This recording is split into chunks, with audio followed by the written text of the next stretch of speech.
everyone. I'm Alexandra Sullivan, and I'm here to talk to you today about hiring or getting hired with Python in today's market.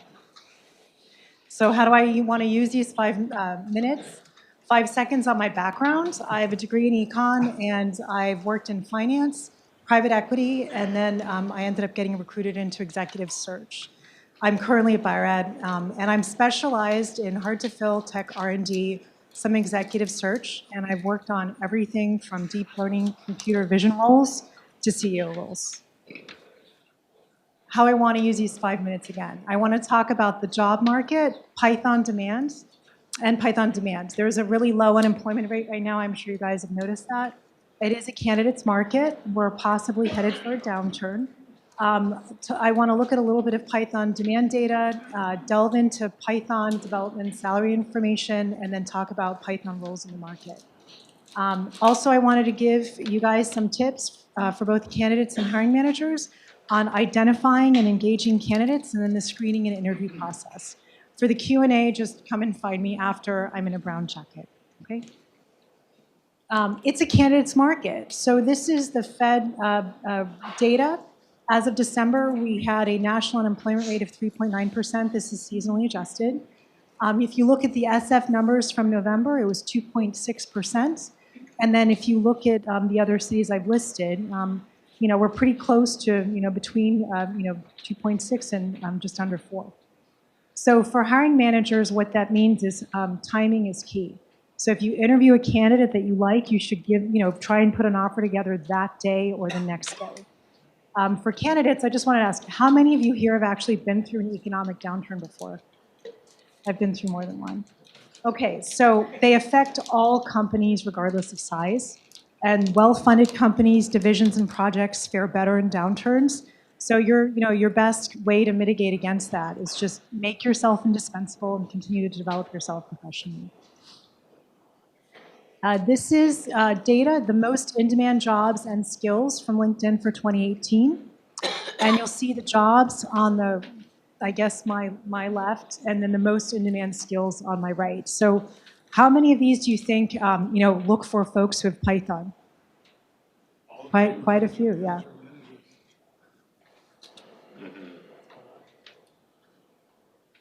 So what about Python as a language? Well, it's really popular. It's the most wanted language. This is per Stack Overflow and DICE. And then I believe it's the 7th most popular language.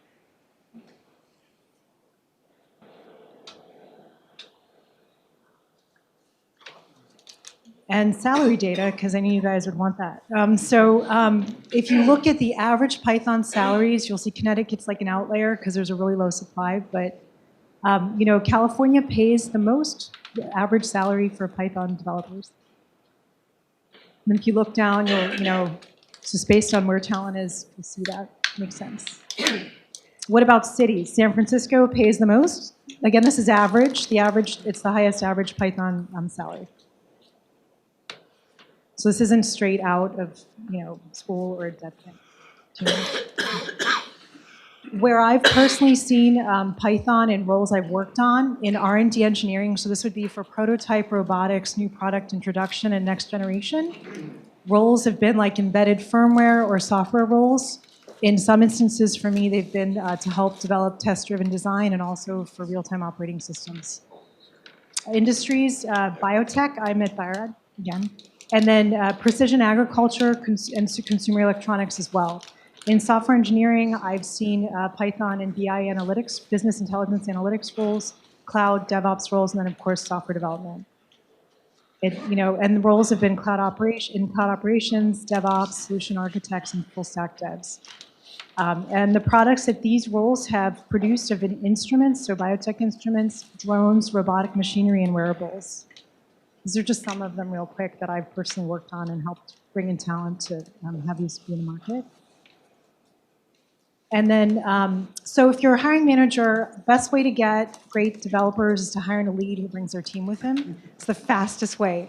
And they're proven and they work well together. And a good lead will have a team that follows them. It's just a matter of time. Referrals are free. They're the next best way. Then you can, because they're known entities most of the time, and you can do backdoor reference checks. Meetups, job fairs, conferences, job postings, LinkedIn sourcing, agencies you can use, or hiring consultants or outsource projects entirely too. If in the interview process, if you're a candidate, well, what we do, we have online questionnaires. They help the hiring managers and the candidates calibrate on the roles. If someone can't answer a question on a questionnaire, it doesn't take them long to figure out it may not be the right role for them. We use multiple phone screens, so expect that, like with a recruiter or hiring manager or key folks on the team. And then for screens beyond that, like technical, you'll see coding challenges, assignments, another form of a technical screen, and then pairing sessions. They've been effective. We have usually 1 to 2 on site. The first one's like an hour or two, where they get to see the instruments depending on the role or the team. And then after that, a full day. We require a 45-minute to hour-long presentation, so I'm sure others do too, and some whiteboarding.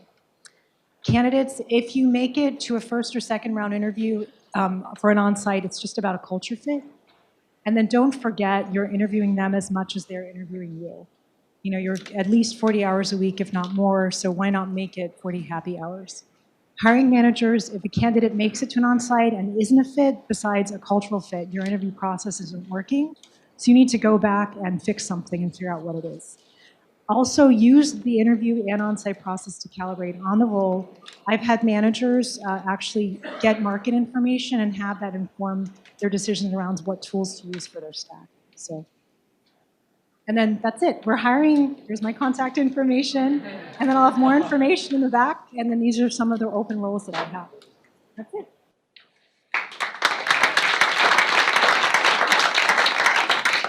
Thank you very much, Alexandra.